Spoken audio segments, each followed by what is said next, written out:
Tapos na talaga mga idol ang era ni LeBron James sa Los Angeles Lakers. Pinapakilos daw ang kanyang agent upang humanap ng bagong team. Matapos ang 8 taon mga idol, isang championship at napakaraming iconic moments sa purple and gold, legit na aalis na talaga si LeBron sa Lakers. Pero may good news, hindi pa siya magre-retiro at maglalaro pa next season. Pero ang tanong ngayon, saan nga ba pupunta si King James? Makikipag-team up ba siya kay Stephen Curry? Babalik ba siya sa Cleveland o may bigla siyang gagawing move na ikakagulat ng buong NBA? Ayon sa ESPN, base sa sinabi ng longtime agent ni LeBron na si Rich Paul, ipinaalam na raw ni LeBron sa Lakers na hindi na siya babalik para sa 2026 at 2027 season. Plano pa rin niya maglaro sa kanyang ika-24th na season sa NBA na lalo pang magpapahaba sa record niya bilang may pinakamahabang karir sa liga. Pero sa pagkakataong ito, hindi na siya naka-Lakers jersey. Naglabas na rin ng farewell statement ng Lakers, nagpapasalamat kay LeBron sa 8 taon niya sa team. Pinuri siya ni Jeanie Buss bilang isa sa pinakamagaling na atleta sa history ng NBA at binigyang diin ang championship na naibigay niya noong 2020. Pati na rin ang mga record na nabasag niya habang siya ay nasa Los Angeles. At kahit hindi naging perpekto ang buong journey niya sa Lakers, hindi maikakaila mga idol ang laki na naging ambag niya. Siya ang nagbalik sa Lakers sa tuktok ng NBA, tumulong makuha ang championship number 17 at nanatiling mukha ng team sa kabila ng maraming pagbabago sa roster, coaching staff, injuries at kahit na sa mga disappointing playoff exits. Pero ngayon mga idol, opisyal na talaga ang pagtatapos ng kanyang era sa Lakers. So bakit nga ba aalis si LeBron? Base sa sinabi ni Rich Paul sa The Athletic, parang magkaiba na ang direksyon ng Lakers at ni LeBron. Ang Lakers daw mukhang nakatuon na sa future, samantalang si LeBron papalapit na sa huling bahagi ng kanyang karir at gusto pa rin makakuha ng championship. Sa madaling salita mga idol, habang iniisip ng Lakers ang long-term development, si LeBron naman wala ng oras para maghintay pa ng ilang taon bago muli magkaroon ng chance sa titulo. Sabi nga ni Rich Paul, gusto ni LeBron na maging mahalaga ang bawat natitirang season niya. At kung isipin tama naman to mga idol, sa puntong ito, hindi na individual records ang kailangan niyang patunayan. Halos lahat nagawa na niya. Ang mas makakapagpalakas pa sa legacy niya ay isa pang malalim na playoff run o baka isa pang championship. Kaya napakahalaga kung saan team siya pupunta next season.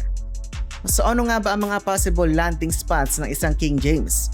Isa sa mga pinag-uusapan ngayon ay ang Golden State Warriors. Kung papayag si LeBron na tumanggap ng mas mababang kontrata, around mid-level exception na nasa $15 million, posibleng makakasama niya sina Stephen Curry at Draymond Green. Isipin mo na lang shooting ni Curry, playmaking ni LeBron at depensa ni Draymond. Pero syempre may kapalit yon mga idol, kailangan niya mag-sacrifice ng malaking halaga ng pera at kailangan ding ayusin ng Warriors ang buong roster nila. May balita rin na tinanggihan ni Draymond ang $27.6 million na option niya para magkaroon ng flexibility ang team.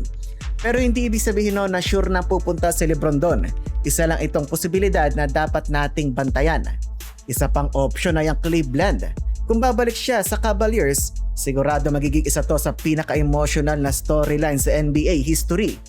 Doon nagsimula ang karir niya at pwede niyang tulungan ang current core ng team na maging contender ulit. Kasama rin sa usapan ng Miami dahil nga nakuha ng hit si The Greek Freak at sasamahan pa ng isang LeBron James, siguradong headline na naman ito sa NBA at nakakatakot na duo ang mangyayari. Pero kailangan din niya magbawas ng sweldo at may tanong kung paano magkasama sa offense na LeBron, Giannis at Adebayo.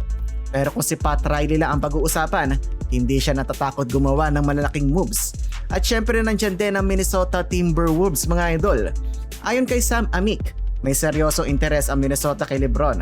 At sabi rin ng isang veteranong reporter, matagal nang hanga si LeBron kay Anthony Edwards. Kung magkasama sila, magiging exciting yon. Si LeBron na magbibigay ng leadership at playmaking, habang si Edwards naman ang bahala sa scoring at energy. Sa huli, posibleng nakadepende ang desisyon ni LeBron sa 3 bagay mga idol: chance ng championship, kontrata at role niya sa team. Gusto pa ba niya maging main leader o handa na ba siya maging second option sa mas batang superstar? Sa Golden State, may chance siyang makasama ang kanyang karibal na si Curry. Sa Cleveland, may familiarity at emotional connection. Sa Miami naman, may superstar power, matinding big three. Sa Minnesota naman may youth at potensyal na makasama itong si Anthony Edwards. Pero lahat ng yon may kapalit. Maaring kailangan tanggapin ang mas mababang sweldo, magparaya muna sa opensa o ibang role sa team. At para sa Lakers, malinaw na ito na ang simula ng bagong era nila. Sa unang pagkakataon, wala nang natitirang player mula sa 2020 championship roster. Ang konklusyon natin mga idol, ang susunod niyang desisyon, pwedeng magbago ng balanse ng buong liga at kung sakali, baka makuha pa niya ang kanyang inaasam na kampyonato bago magretiro.